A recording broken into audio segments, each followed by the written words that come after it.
kan, darah, daging khinzir, apa yang disembelih selain daripada Allah Ta'ala. Kalau tidak, yang lain disembelih daripada Allah Ta'ala pun kena 7 kali lah juga.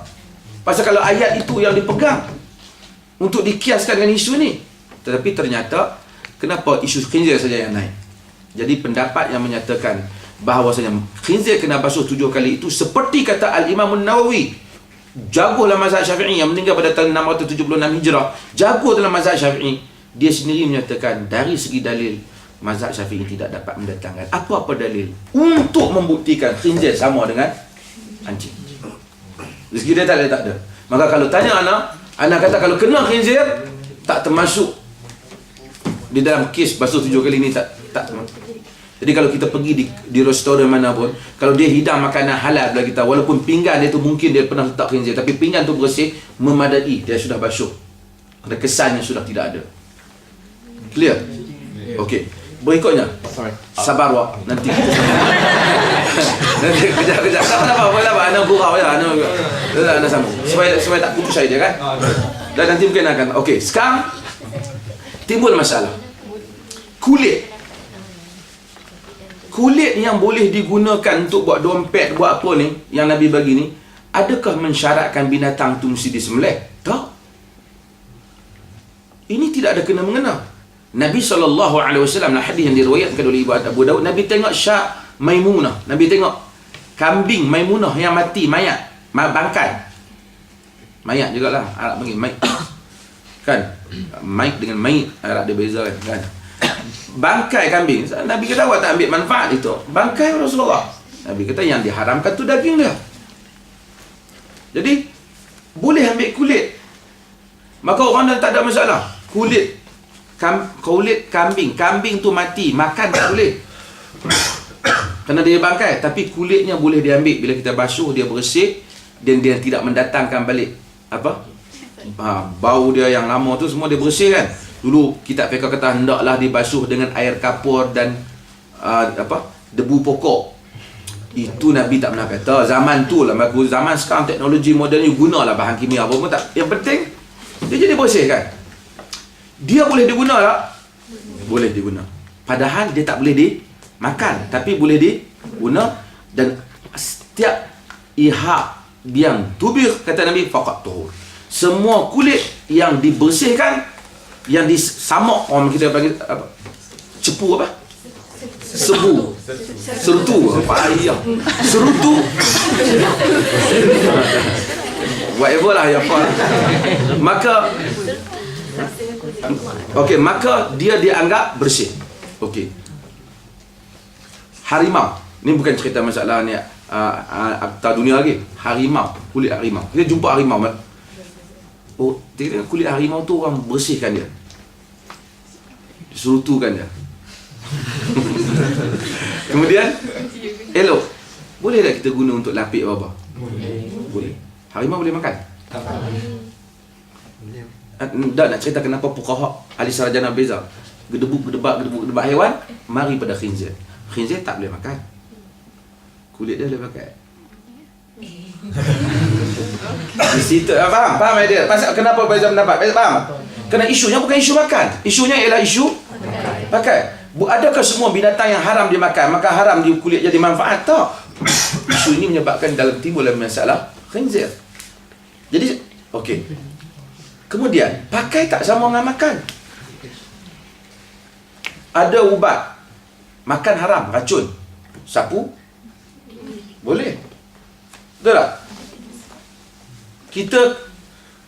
Kita boleh sentuh najis tak? Satu lagi. Kalau najis boleh tak? Boleh. Kalau tak boleh sentuh najis, kacau lah. Kan? Tetapi seorang hendaklah membersihkan dirinya selepas dia menyentuh najis. Tidak macam mana orang nak kerja diri dia sendiri, dia guna nak kerja indah water. Macam mana? Kan? Dan you orang jadi doktor juga kan, sentuh darah, sentuh apa kan? Okey. Menyentuh tak sama dengan makan. Faham tak? Jadi bila orang tersentuh benda-benda macam ni, setengah orang ni dia jadi kadang-kadang ialah dia tak mau, tak apalah. Kalau kita pergi beli Buat apa kita nak beli kasut kulit khinzir? Menggalakkan tak nakkan khinzir lagi. Nanti bahas pula masalah keadilan dengan UMNO. Jadi biarlah benda tu. Jadi tapi kalau dah ada orang pakai, kita tengok dia pakai. Ada orang kata, "Weh, kau dah pakai khinzir, kau jangan masuk rumah aku tau." Itu bukan khinzir. Kita kata tak.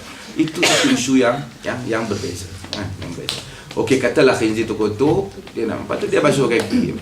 Nampak. Cuma dah kita nak agak ragu-ragu, tak payah semayang. Kan? Itu masalahnya, kan? Sambung. Soalan apa? No, it was just like, saya punya roommate, dia suka makan babi macam satu restoran dalam satu peti tujuh, memang kita orang share. Like, dia punya babi tu dah ada side, tapi saya punya makanan sebelah dia situ je lah. Macam, ini okey pun nak guna. Dan macam kadang benda babi tu macam dia berdarah tau. Ada bekas-bekas. Dan dia tak asal letak dia punya makanan yang bekas tau.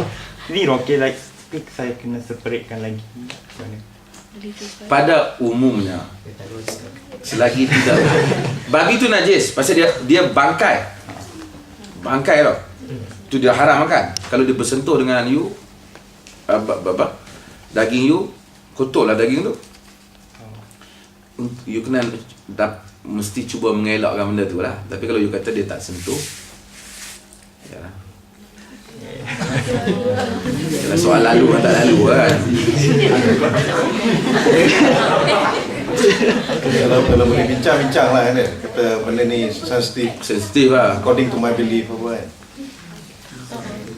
Macam dia pun kita tu, kalau kau ada benda sensitif dan in your belief yang aku tak buat, aku akan tak buat. Kita ada agama. Kita ada agama. Yelah, in your principle. Kalau prinsipal dia tak boleh makan ayam, tak apalah, kita tak simpan ayam kat situ. Tapi dengan cerak kau pun tak boleh simpan babi kat dia. Buat diplomasi.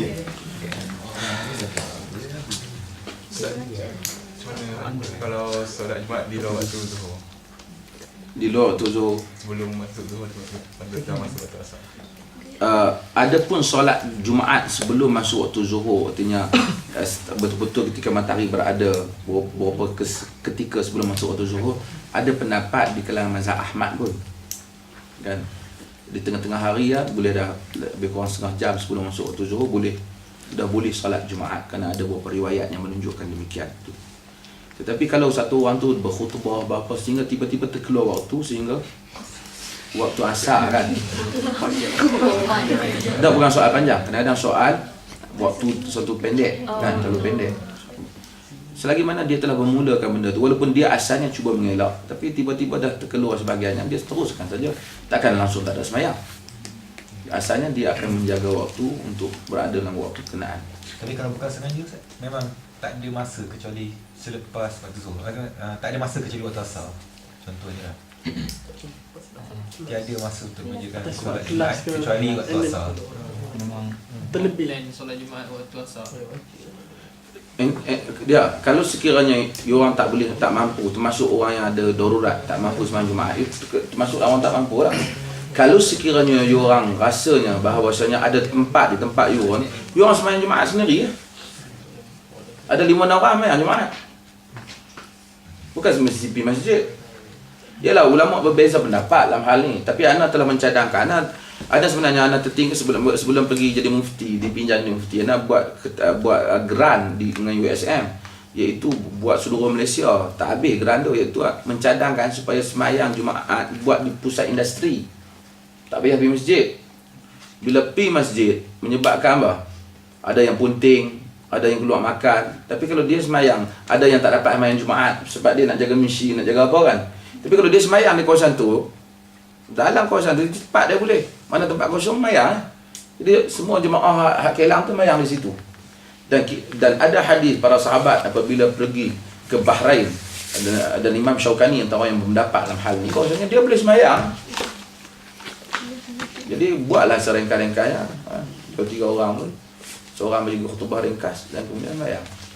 Better than tak buat tak semayang. Tadi Ustaz dalam masjid tambah. Yang nak jawab tu adalah bertanya bertanya amalan mengenai menghadiahkan surah Yasin untuk orang yang telah meninggal dan yang sedang nazak. Okey, dia 2 keadaan. Baca Yasin kepada orang yang sedang nazak.